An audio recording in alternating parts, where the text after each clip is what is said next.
Y nos vamos live en Facebook.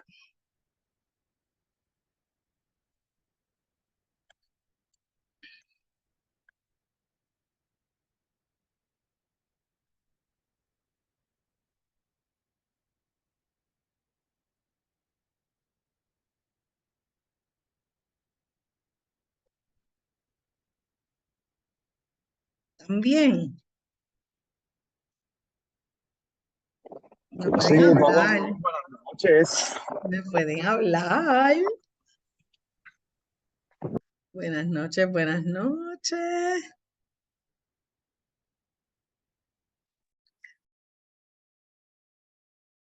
Ahora sí, bendiciones a todos en el nombre poderosísimo de Cristo Jesús. Vamos a estar trabajando con nuestro estudio bíblico del Evangelio de Juan y hoy vamos a estar en el capítulo 3. Trate de tener siempre Biblia con usted mientras estamos cogiendo esta clase y yo les recomiendo que usted tenga una Biblia donde usted pueda escribir. A mí me gusta escribir la mía. Tengo un específico donde uno toma notas y uno escribe, porque cuando pasa el tiempo y uno vuelve a leer lo mismo que uno está aprendiendo, ustedes se van a dar cuenta que usted escribió algo, pero con los años usted se va a dar cuenta que usted tiene mayor revelación sobre esa nota que tomó hace 3, 4 años atrás. Así que esa es una recomendación que le hago, que siempre trata de sentarse con su Biblia, leer conmigo, tomar notas y así de esa manera se le va a hacer más fácil el estudio bíblico y adicional a eso es un conocimiento que usted va a tener por más tiempo. Así que vamos a orar para comenzar esta clase. Estamos, ya son las 6:03, así que estamos listos. Oramos. Padre Santo, Padre bueno, Padre amado, Padre fiel, te doy las gracias, Señor, por este tiempo en el que puedo compartir, Señor, aquí con mis hijos espirituales y con toda la gente linda que nos pueda ver por las redes sociales. Te pedimos, Espíritu Santo de Dios, que tú desciendas, Señor, sobre nosotros en este momento y que tú permitas, Señor Padre, que tu conocimiento fluya a través de nosotros, Señor Padre, que ninguna duda se quede en el corazón de los que estamos aquí reunidos, que nosotros podamos leer e interpretar tu palabra de la forma correcta, entendiendo y comprendiendo, Padre Santo, todo lo que tú nos quisiste decir cuando la dejaste escrita en esta tierra. Sabemos que es nuestro libro de instrucciones, sabemos que es nuestro manual para caminar por esta vida. Nosotros queremos encontrar nuestro propósito en esta tierra y como único lo vamos a lograr es que genuinamente la palabra se haga rema en nosotros y nosotros podamos recibir esa revelación y actuar conforme a como está escrito. Escrito está y nosotros, Señor Padre Santo, con esta clase estamos haciendo lo que tú nos pediste, Señor Padre, que nosotros nos sentáramos a estudiarla, que nos sentáramos a buscar los más profundos detalles de esta y que en el nombre poderosísimo de Jesucristo, tu Espíritu Santo, nos dé mayor revelación en el nombre poderoso de Cristo Jesús. Veo por ahí a Yanira que se une a nosotros. Muy bien. Poderoso. Bueno, vamos a la presentación. Y como ya le dije, pues estamos en el Evangelio de Juan y hoy vamos a estar en el capítulo 3. Y comienza el Evangelio de Juan en el capítulo 3, tiene 4 partes. La primera parte es esta conversación muy profunda entre Jesús y Nicodemo y es una conversación que yo diría que todavía los cristianos se nos hace un poquito difícil de comprender. Luego de eso, Jesús nos habla de la forma en que Dios ha amado al mundo. Entramos en ese versículo poderoso que dice, porque de tal manera amó Dios al mundo, que ha dado a su Hijo unigénito para que todo aquel que en él cree no se pierda, mas tenga vida eterna. ¿Verdad? Eso está en la segunda parte de este capítulo. Luego tenemos una tercera parte donde nos está hablando del amigo del esposo.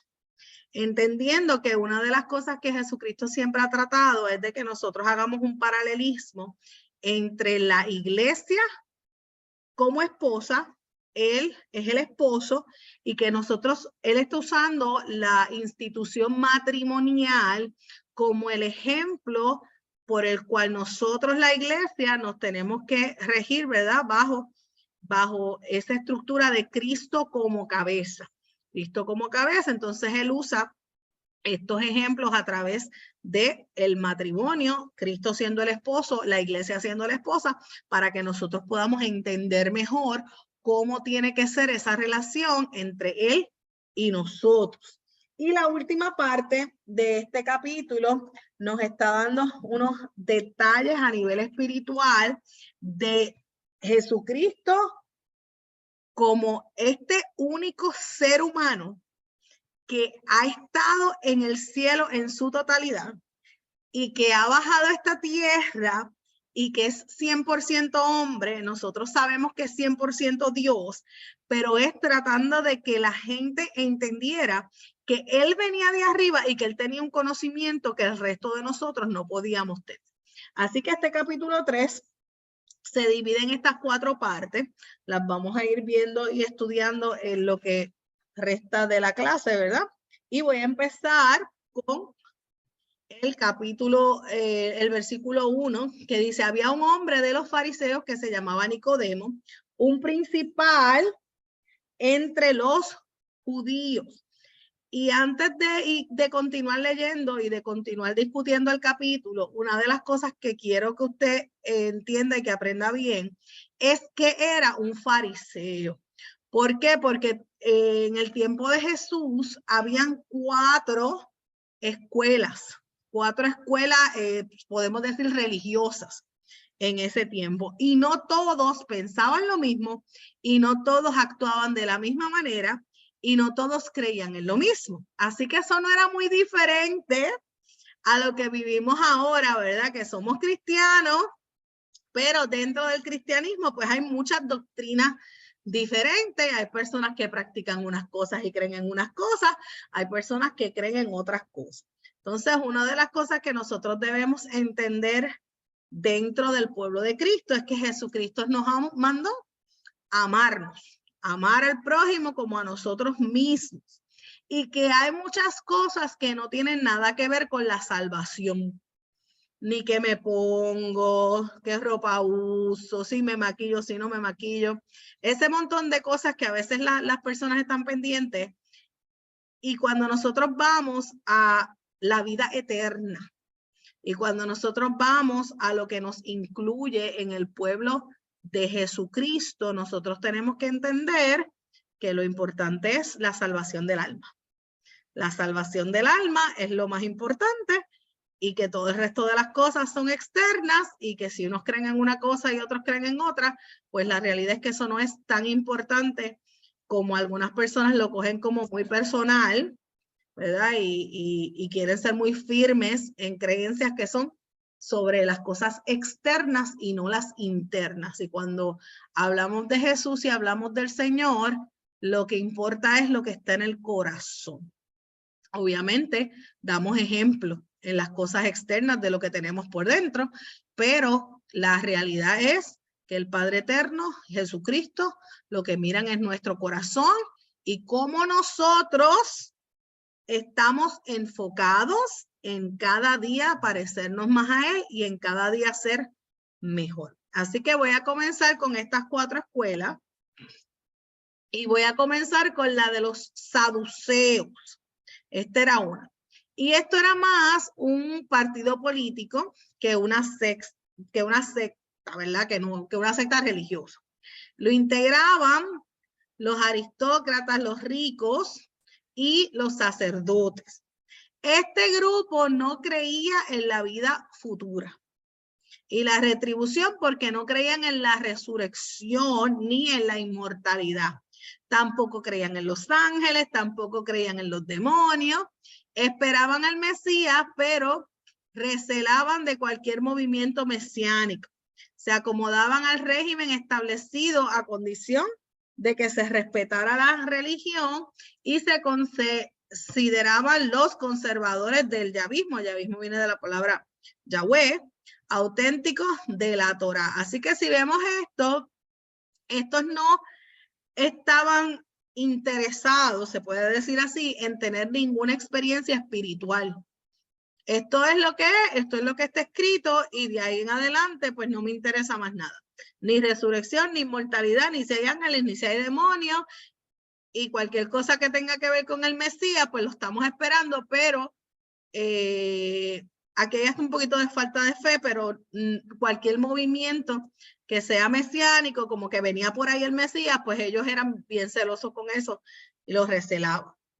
Los fariseos, llamados en el original Hasidim, piadosos, por el rigor con que cumplían la ley y la tradición que imponían también a los demás. Era para ellos fuente de gozo el estudio de la ley y la aceptación de sus cargas. Y ellos tenían escuelas propias. Así que cuando estamos hablando en este versículo de Nicodemo, Nicodemo era un maestro de estas escuelas propias que tenían los fariseos. Gozaban de gran consideración entre el pueblo por su fidelidad a la Torá. A pesar de su legalismo, se manifestaban abiertos a las novedades religiosas, por lo que incorporaban reglas que no estaban en la ley de Moisés, pero que opinaban que correspondían a los nuevos tiempos y se las imponían al pueblo, ¿verdad? Estos eran bien religiosos, esta es la ley y adicional a la ley, pues si a nosotros algo no nos gusta, pues también tú lo tienes que hacer.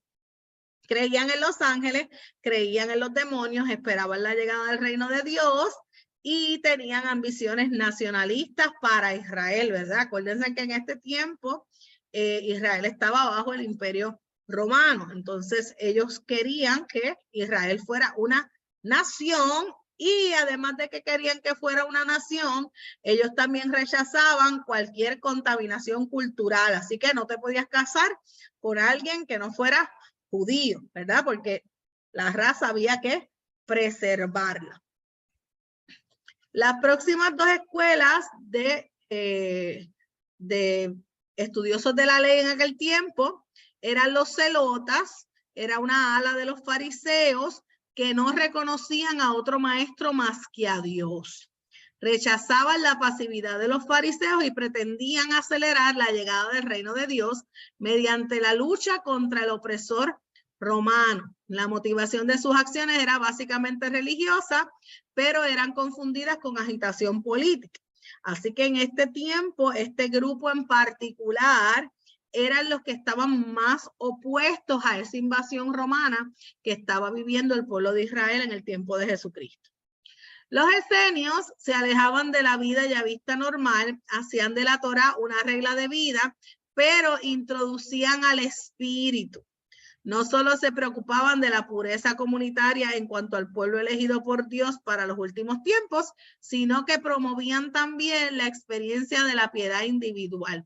Su fidelidad a la Torá, su disciplina de vida, su credo y su piedad le hicieron influyentes en la vida religiosa de Palestina. Así que estos esenios sí estaban pendientes a la piedad, que es lo que tenían en el corazón. Contrario quizás a los otros, que era la ley religiosa, esto es lo que hay que hacer, esto es lo que hay que hacer, aunque yo por dentro esté lleno de odio, aunque yo por dentro esté lleno de rencor, si estoy cumpliendo la ley, pues soy tremendo fariseo. Pero los esenios, pues sí, tenían otro tipo de pensamiento, trabajaban con su interior, trabajaban un poquito más con su espíritu y eso los hizo que fueran más influyentes en todo el resto de Palestina, ¿verdad? Que era un área más grande, no solamente incluye a Israel. Entonces, cuando vamos al versículo 2, nos dice que este fariseo, religioso, esta es la ley, esto es lo que hay, aquí no hay más nada, vino a Jesús de noche. Y esa es la primera pregunta que nosotros nos tenemos que hacer. ¿Por qué no vino de día? ¿Por qué no vino de día? ¿Por qué no vino cuando todo el mundo lo pudiera ver? Porque era obvio que lo que Jesús estaba enseñando era contrario a lo que quizás ellos estaban enseñando. Y le dijo, Rabí, sabemos que has venido de Dios. Él lo sabía, Rabí significa maestro, le está diciendo, reconozco que eres un maestro Reconozco que viniste de Dios como maestro. ¿Por qué? Porque lo que yo he visto no lo puede hacer más nadie, le está diciendo aquí, porque nadie puede hacer estas señales que tú haces, solamente alguien que Dios está con él. Así que Nicodemo es un ejemplo de que hubo muchos fariseos que vieron las señales y que creyeron. Ahora, cuando tú estás metido en una religión tan estricta y tan estructurada, pues ¿qué pasa? Que probablemente le dio vergüenza y por eso tuvo que venir de noche. Y entonces yo me río porque a veces yo he tenido experiencias con personas de otras religiones que quieren consejería, que quieren venir a visitarnos, pero les da vergüenza, entonces lo que hacen es que nos siguen en secreto, pero están locos, ¿verdad? ¿Por qué? Por tener las experiencias que quizás en iglesias cristianas como la nuestra se están dando, tener esas señales de que Dios está con nosotros. Respondió Jesús y le dijo, de cierto te digo que el que no naciere de nuevo no puede ver el reino de Dios. Entonces esto habla de un nacimiento espiritual. Un nacimiento espiritual que es sumamente necesario para nosotros poder vivir la vida cristiana. Si nosotros no tenemos ese nacimiento espiritual, si nosotros no tenemos al Espíritu Santo por dentro, entonces lo que estamos viviendo, aunque estemos en la iglesia, pues no necesariamente es tan cierto como parece. Ese nacimiento nuevo es sumamente necesario. El que nace de nuevo se convierte en una persona diferente. El espíritu nace de nuevo. Nicodemo le dijo, ¿cómo puede un hombre nacer siendo viejo? ¿Puede acaso entrar por segunda vez en el vientre de su madre y nacer? Respondió Jesús, de cierto te digo que el que no naciere de agua y del Espíritu no puede entrar en el reino de Dios. Y aquí hay una pequeña referencia a lo que son los bautismos del Señor. Tenemos aquí el que no naciere del agua, ¿verdad? Cuando nosotros nos bautizamos en agua para arrepentimiento. Arrepentimiento es cambio de ¿qué? Cambio de mentalidad. Cuando yo me bautizo en agua es que yo estoy cambiando mi manera de pensar y estoy tomando una decisión de que el Señor es mi Salvador.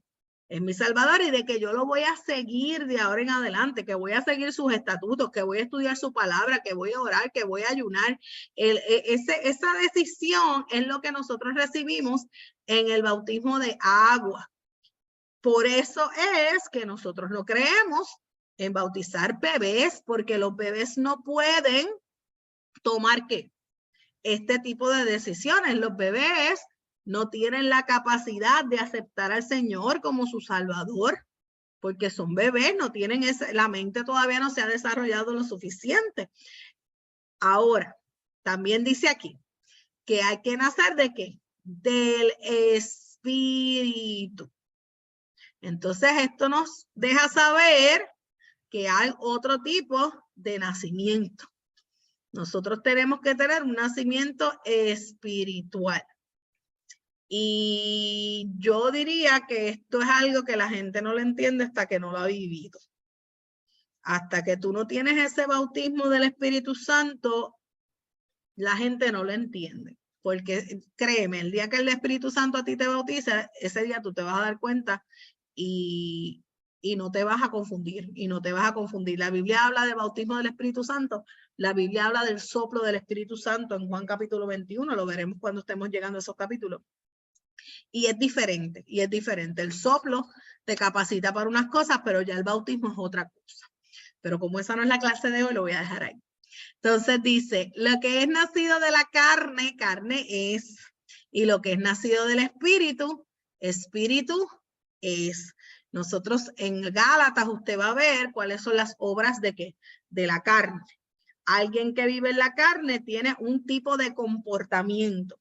Alguien que es nacido del espíritu tiene otro tipo de comportamiento o lo que llamamos los frutos del espíritu. Nosotros los seres humanos Somos humanos, no somos perfectos. Podemos fluctuar entre estas dos cosas. Usted puede estar en la carne en ciertos momentos determinados, usted puede estar completamente en el espíritu en otros momentos determinados. ¿Qué ve nuestro Señor? Nuestro Señor está buscando que nosotros caminemos hacia la estatura del varón perfecto.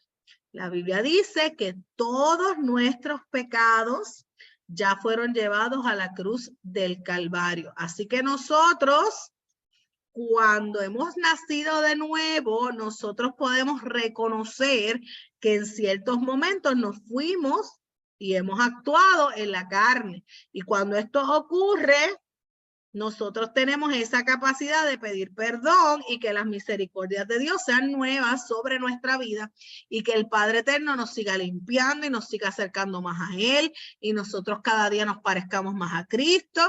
Y estos son procesos de vida, ¿verdad? De un cristiano que nosotros estamos trabajando, haciendo el esfuerzo todo el tiempo. Me quiero parecer más a ti, me quiero parecer más a ti. Hoy hice esto mal, hoy quizá me dio un coraje que me fui en la carne muy fuerte, pero las misericordias de Dios son nuevas todos los días. Así que yo me tengo que esforzar para que mi vida esté llena de ¿qué? Pues de los frutos del Espíritu.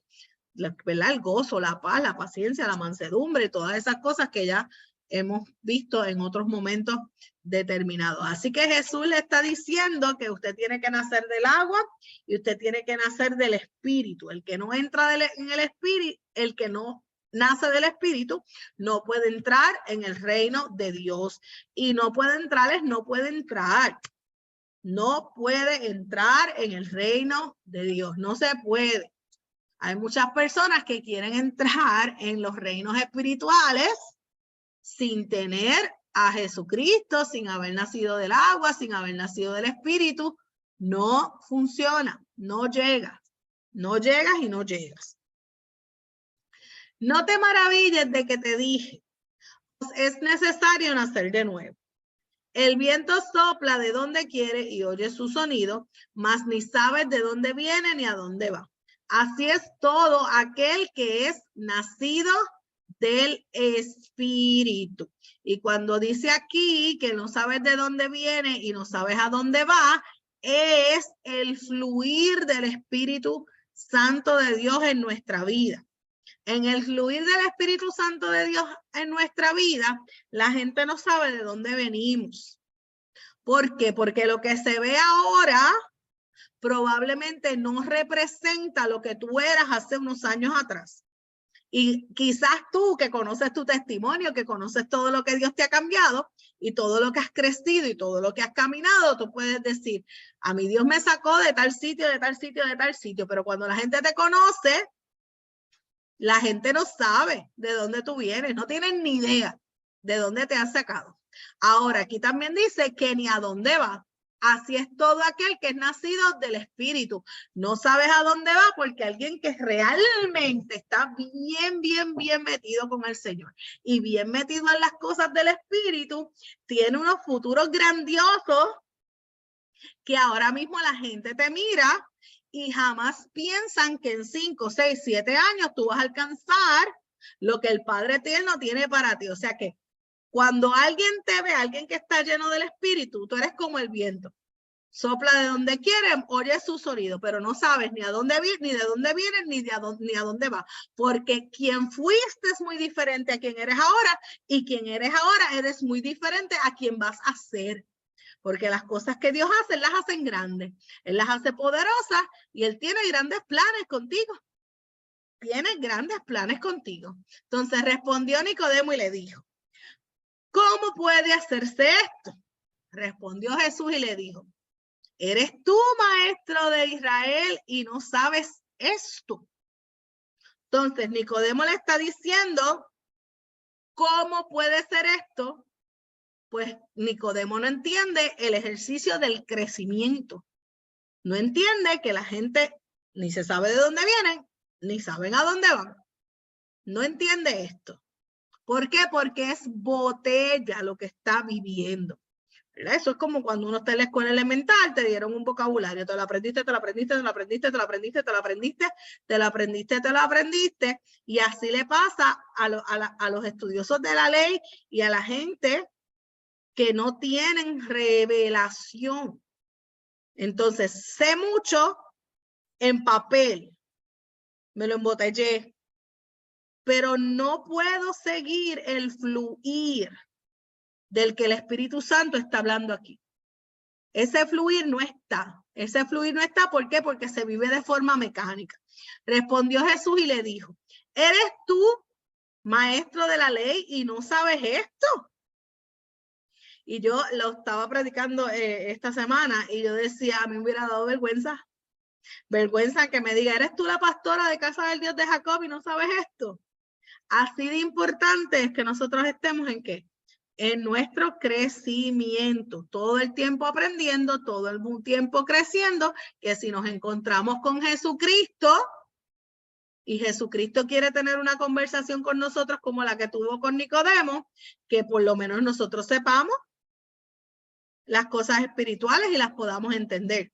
De cierto te digo, que lo que sabemos hablamos y lo que hemos visto testificamos y no recibes nuestro testimonio. Aquí hay algo bien interesante porque Jesús de momento habla en plural y dice, de lo que sabemos, hablamos. ¿Quiénes? ¿Quiénes? Padre, Hijo y Espíritu Santo. Padre, Hijo y Espíritu Santo saben muchas cosas. Y cuando Jesús vino a la tierra, Él estaba trayendo el cielo a la tierra, el reino de los cielos se ha acercado. Estaba hablándonos de cosas que aquí en este mundo terrenal nosotros no podemos ver. Entonces dice, y lo que hemos visto, o sea, no solamente es lo que nos enseñó, es que esto era una persona que había estado allá en el reino de los cielos, que había visto todo lo que estaba ocurriendo, que sabía cómo se movían las cosas allí. Con todo el amor del mundo había llegado a este planeta a testificarlo y Jesús le está diciendo, y no reciben nuestro testimonio. Entonces se lo está diciendo a Nicodemo, pero Nicodemo representa una escuela completa de fariseos. Será un montón de gente que dominaba la escritura, pero no se daban cuenta que la escritura se estaba cumpliendo en la llegada de Jesucristo a esta tierra. Si os he dicho cosas terrenales y no creéis, ¿cómo creeréis si os dijere las celestiales? Y yo relajando puedo decir, orar y decir, ay Señor, yo quiero saber las celestiales. Yo quiero saber las celestiales. Sabrá Dios el montón de cosas que Jesucristo no nos ha dicho porque nos dice algunas cosas y no le creemos. Nos habla de algunas cosas y no le creemos. Nos explica algunas cosas y no le creemos. Nos revela algunas cosas y no nos creemos. Pues como no creemos, ¿para qué nos va a revelar más? ¿Para qué nos va a revelar las cosas celestiales? Entonces, en el reino de los cielos hay un concepto que se le puede llamar la verdad sobre verdad. La Biblia dice, conoceréis la verdad y la verdad os hará libre. Nosotros estamos creciendo, estamos conociendo a Jesús, estamos aprendiendo las verdades de su palabra. Pero por eso es que cuando tú lees un versículo bíblico, aprendes una verdad. Y yo le decía ahorita, pasan los años, pasa el tiempo, vuelves y estás estudiando lo mismo. Y encuentras otra cosa. ¿Y encuentras qué? Otra verdad. Una verdad que él no te pudo decir primero porque todavía no habías creído. Ahora que ya creíste unas cosas, ahora que ya aprendiste otras cosas, encima de esta verdad que te revelé primero, hay otra verdad más profunda del reino de los cielos. Y sobre esa otra verdad hay otra verdad más profunda del reino de los cielos. Entonces este es el crecimiento espiritual. Yo voy conociendo a Jesús, recibiendo revelación. Entendí esta revelación, el Señor me da la próxima. Entendí esta revelación, el Señor me da la próxima. Por eso es que nuestro esfuerzo para estudiar la Biblia, Para orar de forma profunda tiene que ser grande. Tiene que ser grande si genuinamente nosotros queremos que Jesús nos revele las cosas celestiales. Entonces dice, nadie subió al cielo, sino el que descendió del cielo. Hasta este instante de esta escritura, acuérdense, Jesucristo no ha resucitado todavía, no ha pasado por la cruz del Calvario. Hasta este instante, nadie había subido al cielo. Solamente Jesucristo había descendido del cielo, el Hijo del Hombre, que está en el cielo. Entonces, mire qué interesante. Nadie ha subido. Eso es fácil de entender porque Jesucristo no había muerto, todavía nadie había resucitado, todavía no había nadie en el cielo. Sino el que descendió del cielo, que es el mismo. El Hijo del Hombre, y después te dice que está en el cielo. Pero o descendió o está. Esta es la maravillosa presencia del Dios Todopoderoso. Él está en el cielo y Él descendió del cielo. Porque Jesucristo y el Padre, una sola cosa son. A veces nos confundimos. Pero es el Padre, o es el Hijo, o es el Espíritu Santo. No, Dios es Dios. Dios es Dios. Es un Dios todopoderoso que en un momento determinado dijo, yo tengo que ir a la tierra. Y tengo que ir a la tierra a enseñarle a mi creación a cómo ser hijos. ¿Y cómo yo voy a ir a la tierra a enseñárselo? Pues tengo que ser un hijo. Tengo que ser un hijo para que ellos entiendan cómo ser un hijo. Así que el Padre se convirtió en un hijo para enseñarnos a nosotros. Ahora el Hijo subió. Le dijo, les conviene que yo me vaya. ¿Por qué? Porque ahora no voy a estar físicamente en la tierra porque ahora me les quiero meter por dentro. Me les quiero meter por dentro. Entonces ahí, ahora el Espíritu Santo está dentro de nosotros. Pero como Él es omnisciente, Él está en todas partes, en todo momento, está dentro de mí, está fuera de mí, está alrededor de mí, está en el cielo, está en la tierra, está en todas partes. Porque Él es Dios, ¿verdad? Entonces a veces a nuestra mente humana, nosotros lo localizamos en un solo lugar. O lo ponemos en el cielo, a veces estamos orando y lo sentimos adentro, pues lo tenemos dentro y está solamente como que ahí, y no funciona así, ¿verdad? El Dios Todopoderoso está en todas partes, en todo tiempo, en todo momento. Dios es Dios. Y como Moisés levantó la serpiente del desierto, así es necesario que el Hijo del Hombre sea levantado, para que todo aquel que en él cree no se pierda, mas tenga vida eterna. Y aquí hay algo que no es negociable nunca jamás. O crees en Él o te pierdes. Y yo creo que esto está bien sencillo de entender. O crees en Jesucristo como tu Señor y Salvador personal, lo aceptas públicamente, te transformas, ¿verdad? Eso te transforma la vida. O si no, te vas a perder. Pero yo le quiero añadir algo más a esto. Porque vemos esto en cielo e infierno. Y lo vemos en futuro cuando yo me muera. Y mi experiencia pastoral es que aquí, en el ahora, aquí en el ahora hay gente viviendo en el cielo y hay gente viviendo en el infierno.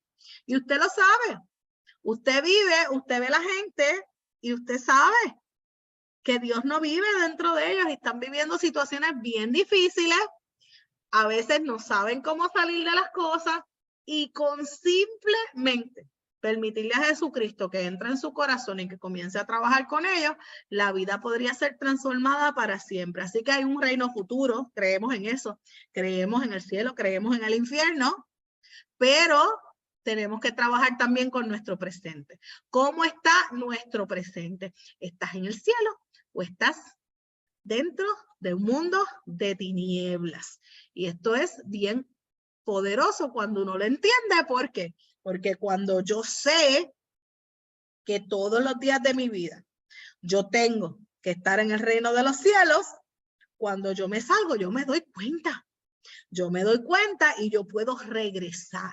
Puedo regresar, puedo detenerme, puedo orar, puedo ayunar, puedo hacer un montón de cosas que me ayudan a mí a conectarme con el reino de los cielos.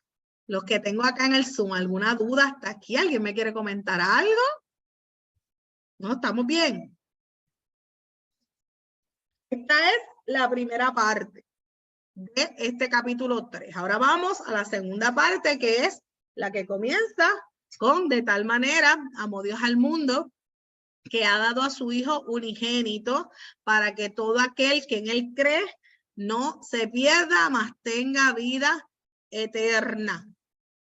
De tal manera amó Dios al mundo, que soltó su trono, que soltó su cielo perfecto, que decidió venir a esta tierra en forma de hijo, para que todo aquel que en él crea no se pierda, mas tenga vida eterna. Y nos pide a nosotros que llevemos este mensaje. Nosotros somos los encargados de asegurarnos que la mayor cantidad de personas crean en Jesús. Crean en Jesús. Y este es el trabajo que no podemos perder de perspectiva. Mi experiencia es que el que no tiene esto claro, que tiene que ir por el mundo, logrando que más personas crean en Jesucristo, no encuentra su propósito en esta tierra. No lo encuentran, no lo encuentran. Y tú los ves perdidos, perdidos, perdidos, perdidos, perdidos, perdidos. Y cuando tú vienes a ver, están tan centrados en ellos mismos que no se dan cuenta que estamos en esta tierra para llevar la gente a Jesucristo. Porque no envió Dios a su Hijo al mundo para condenar al mundo, sino para que el mundo sea salvo por él.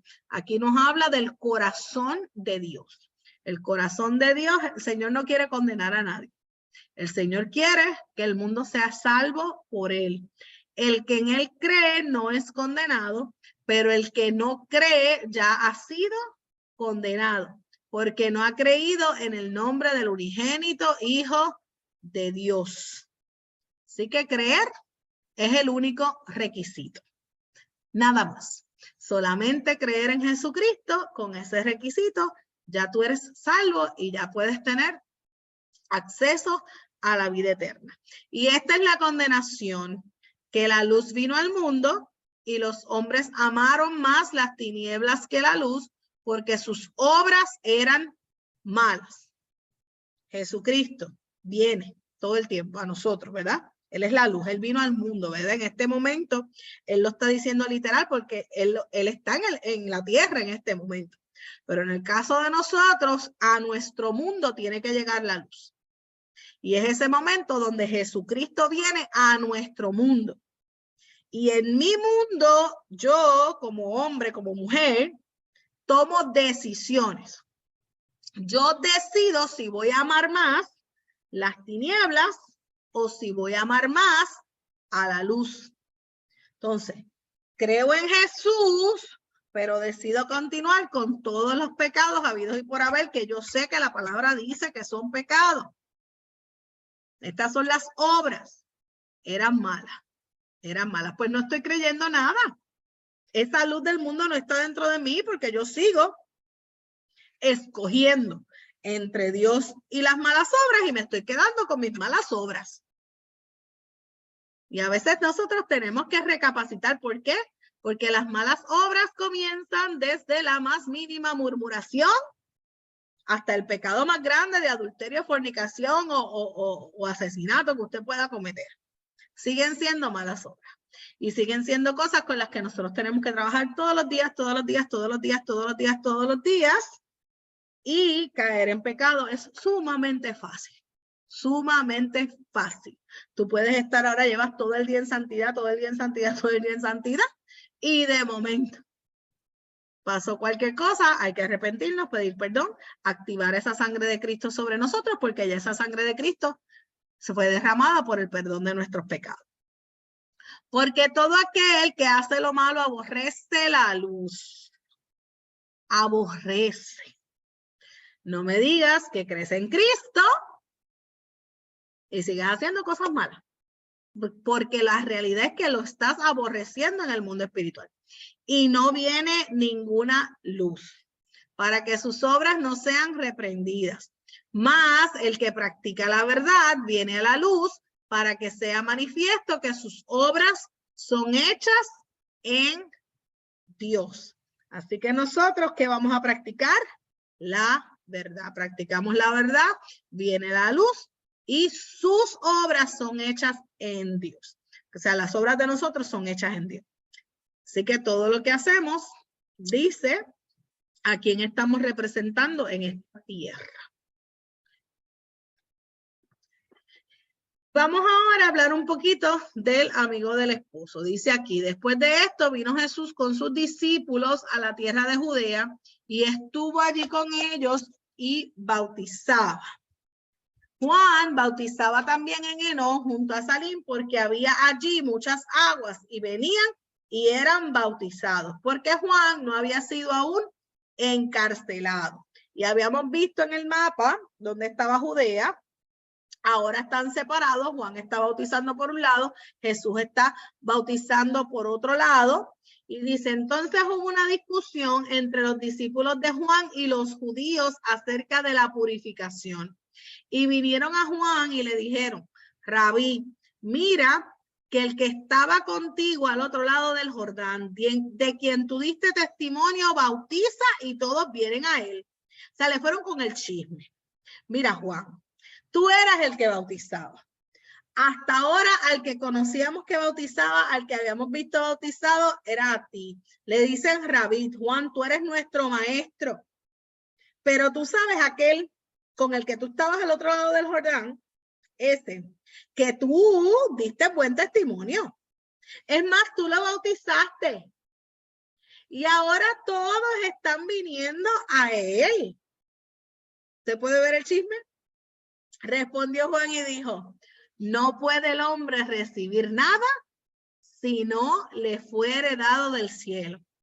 Y esto es preciosísimo, porque esto es Juan diciendo, lo que yo tengo, lo que yo he recibido, el bautismo que estoy dando, yo no tendría nada de esto si yo no lo hubiera recibido de él, de ese que vino del cielo, que vino del cielo. Entonces Juan fue alguien que siempre estuvo claro.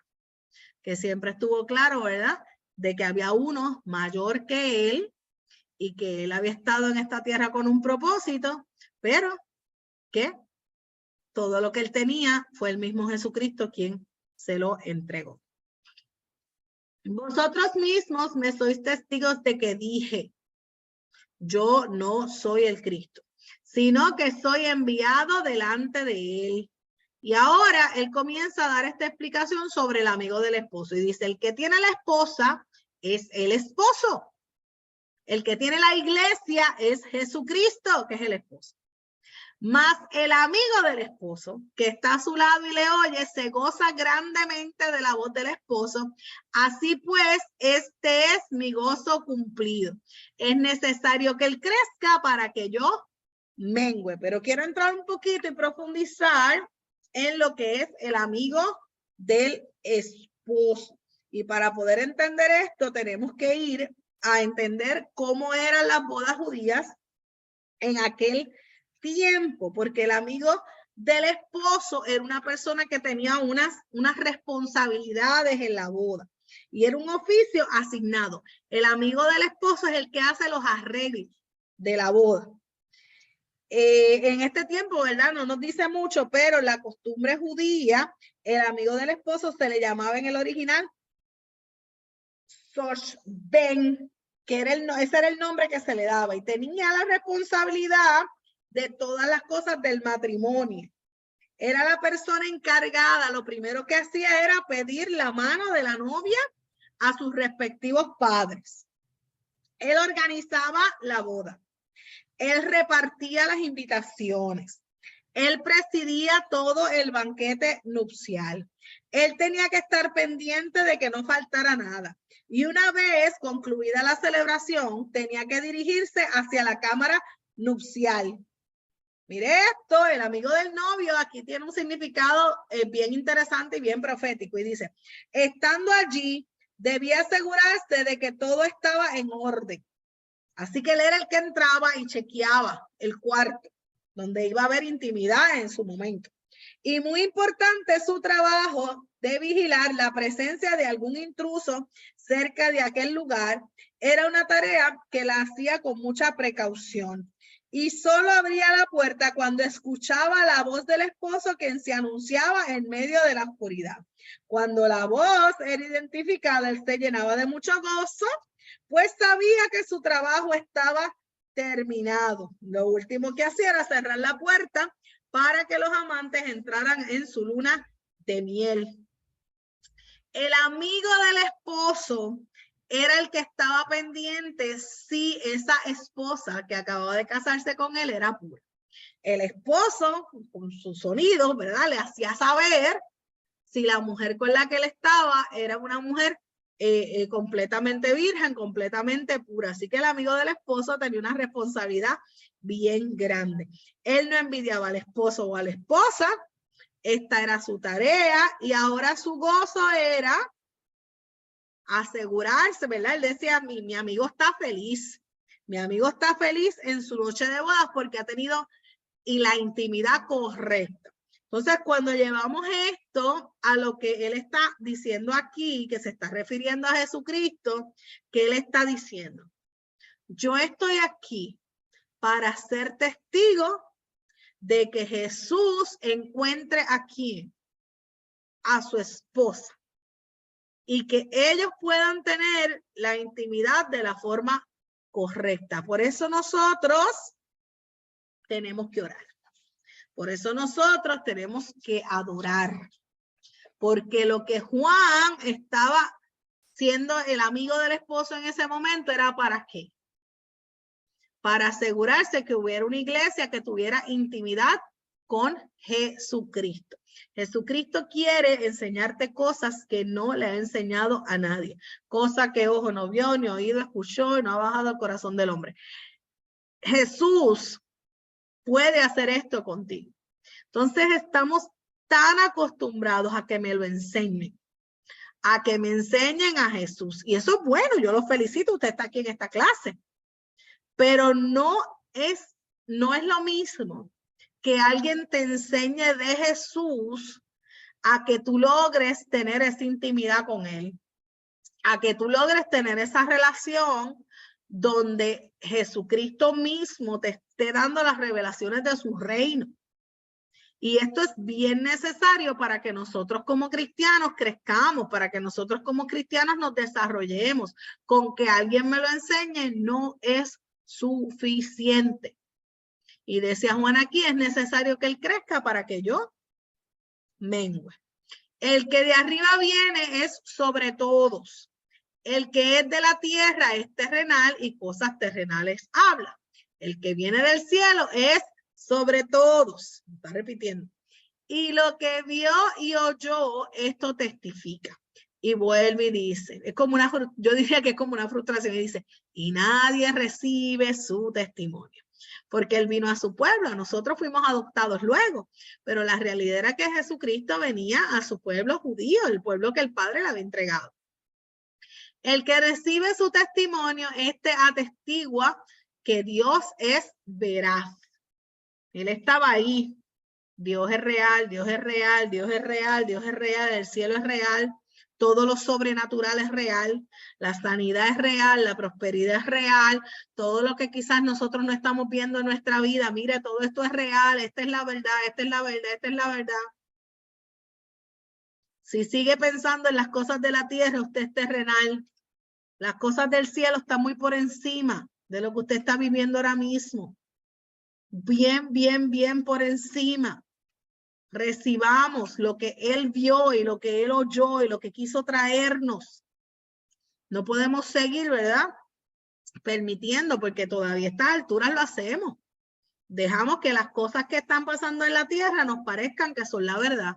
Y esas no son la verdad. La verdad es lo que está escrito en la palabra de Dios. Esa es la verdad. Y en la medida en que nosotros, ¿verdad?, lo repito otra vez, entendamos una verdad, se nos va a revelar una próxima verdad.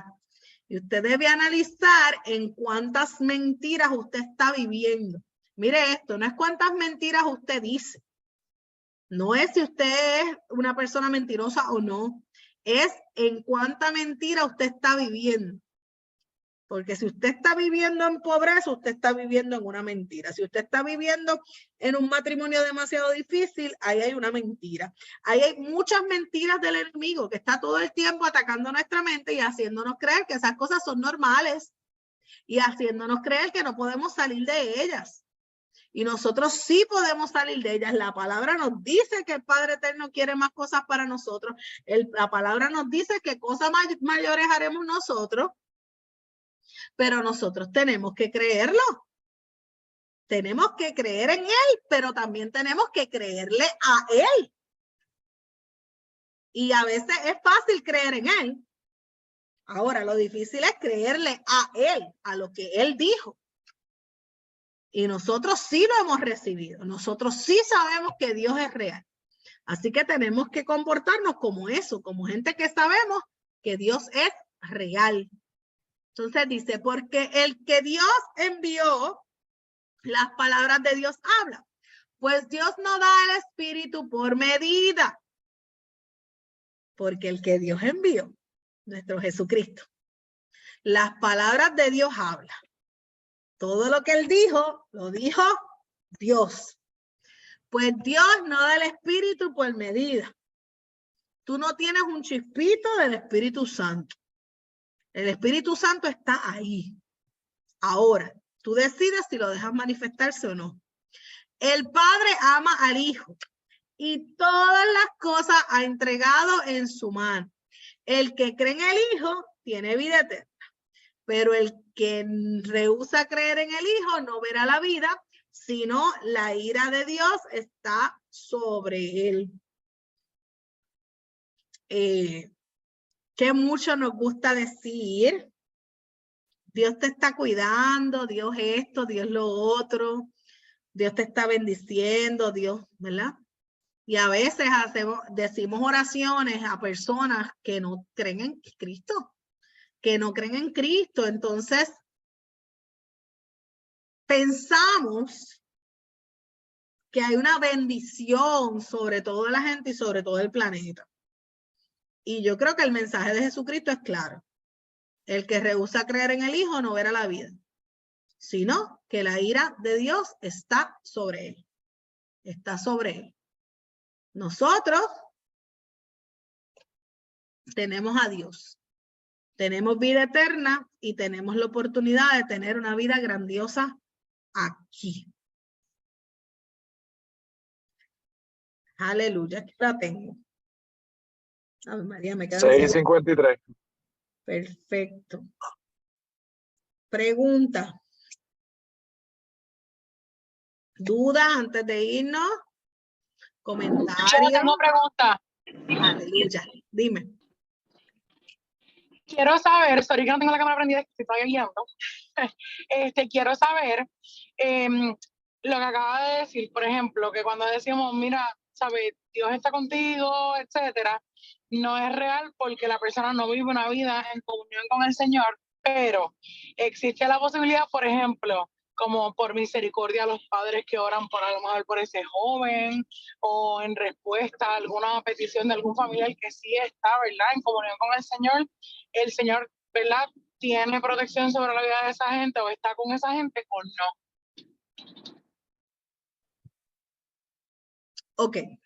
Una cosa es, por ejemplo, la promesa de una mamá que tiene un hijo, ¿verdad? Porque la Biblia dice, tú y tu casa le servirán al Señor. Eso es una cosa. Esas personas están bajo la promesa que Dios le está haciendo a una hija creyente. Segundo, Dios es soberano. Dios lo sabe todo. Y Dios sabe quién en el futuro se va a convertir. Y quién en el futuro lo va a amar. Y quién en el futuro lo va a servir. Y como Dios sabe eso,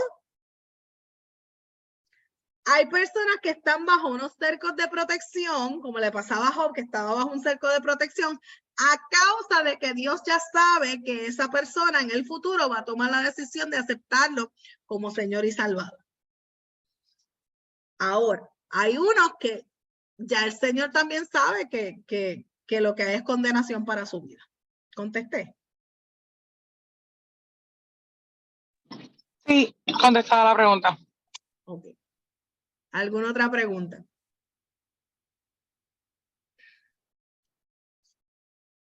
¿No? Bueno, pues son las 6:56, nos desconectamos acá y nos vemos a las 7:15 en la escuela de crecimiento.